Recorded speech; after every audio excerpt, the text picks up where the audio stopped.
Le contenu, on s'en fout. Bonjour à tous, je m'appelle Geoffrey Gillet. Je suis créateur d'émotions sociales et également l'auteur du livre Le secret des entrepreneurs leaders. Dans cette vidéo, on va parler marketing, mais sans se faire exploser le cerveau.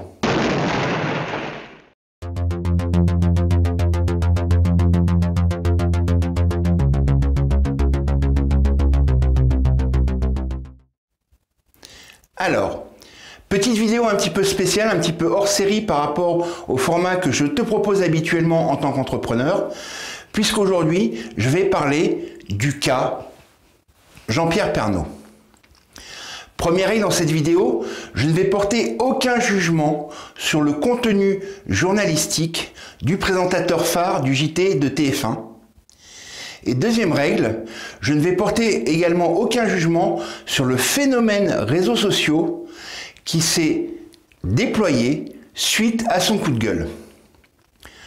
Donc petit retour sur les faits, le 24 avril, Jean-Pierre Pernaut fait sa pastille au sein du journal de 13h comme il le fait depuis le début du confinement. Et dans cette pastille, il pousse un coup de gueule, notamment sur la problématique des masques à l'encontre du gouvernement. Suite à ça, la sphère des réseaux sociaux s'empare de l'affaire et sont créés divers groupes de soutien à Jean-Pierre Pernaut parce que effectivement, s'étant mis en retrait suite à ça pour des raisons personnelles que sa femme vient d'expliquer ce mercredi sur son compte Twitter, eh bien, son retrait n'a rien à voir avec le coup de gueule qu'il a passé et d'éventuelles sanctions de la chaîne contre le journaliste. Seulement, les réseaux sociaux se sont emparés de l'affaire et des groupes, notamment un, qui compte plus de 15 000 membres à ce jour, de soutien à Jean-Pierre Pernaut, ont vu le jour.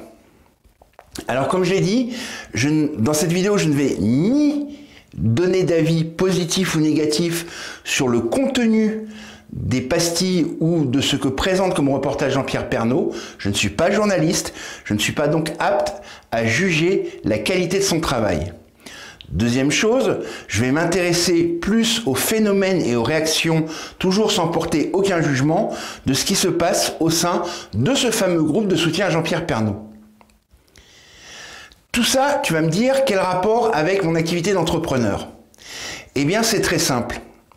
Si je prends les réactions les plus vues sur ce groupe de soutien à Jean-Pierre Pernaut, ce qu'il en ressort le plus, c'est que les gens se sont montés la tête et donc ont décidé de zapper TF1 purement et simplement au cas où Jean-Pierre Pernaut ne reviendrait pas présenter le journal de 13h.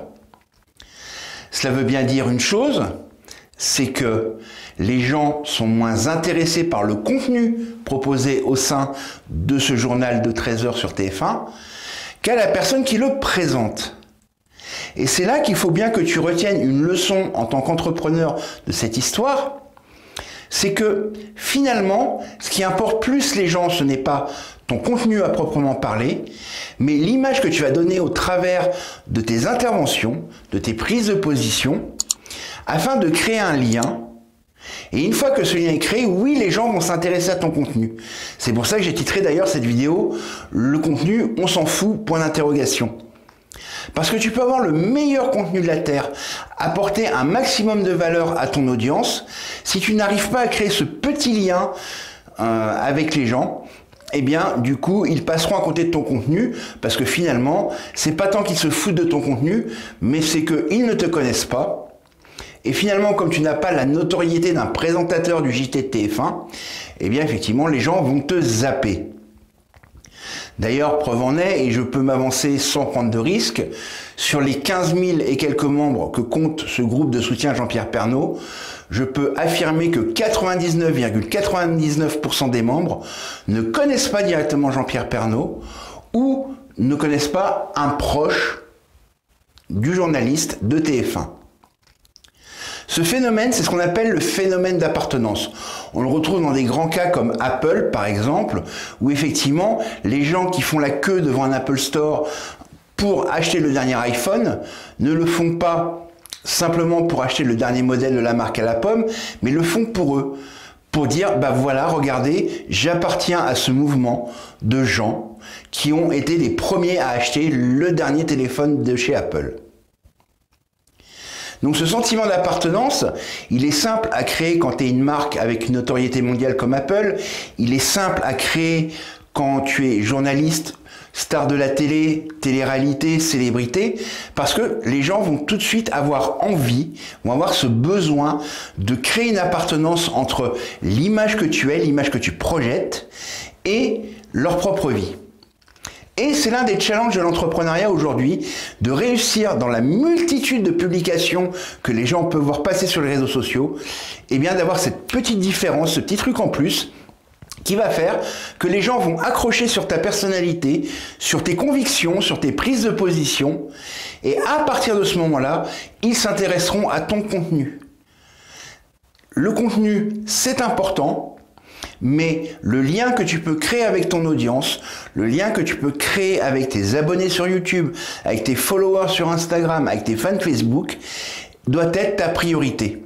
Sans ça, tu vas t'épuiser à créer des contenus, tu vas y mettre toutes tes tripes, la sueur, le sang, parce que tu as envie d'impacter le monde qui t'entoure au travers de ton activité, et tu vas avoir une réponse qui sera le silence et le vide. D'ailleurs, sans aller jusqu'à parler de l'affaire Jean-Pierre Pernaut, il suffit de regarder un petit peu le mur d'actualité de tes amis. Ils vont être plus enclins à partager une publication pour une disparition d'un animal alors qu'ils ne connaissent pas les maîtres, mais c'est une manière de montrer leur appartenance à la cause animale. Lorsqu'une célébrité sort un parfum, un rouge à lèvres, un gloss, comme ça a été le cas de Kylie Jenner il y a quelques années en arrière, les gens se sont précipités. Pourquoi? Pas parce que ils allaient acheter ou consommer le produit, mais parce qu'ils avaient besoin d'avoir ce sentiment d'appartenance à une communauté et se sentir moins isolés. Donc c'est la leçon qu'il faut retirer de cette affaire Jean-Pierre Pernaut. Et je tiens à m'excuser d'avoir fait une vidéo un petit peu, comme on dit dans le jargon YouTube, putaclic.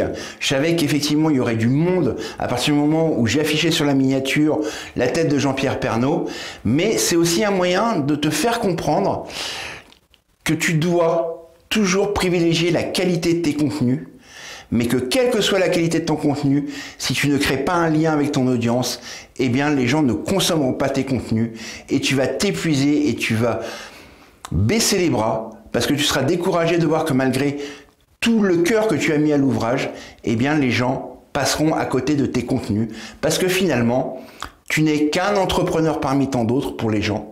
Tu n'as pas la célébrité d'un Jean-Pierre Pernaut et que par conséquent, quoi qu'il arrive dans ta vie, eh bien les gens ne vont pas spontanément créer un groupe de soutien pour soutenir ton entreprise, pour t'aider à avoir plus de visibilité, parce que finalement, ça ne leur procure aucun sentiment d'appartenance. C'était Geoffrey, je te souhaite une bonne journée.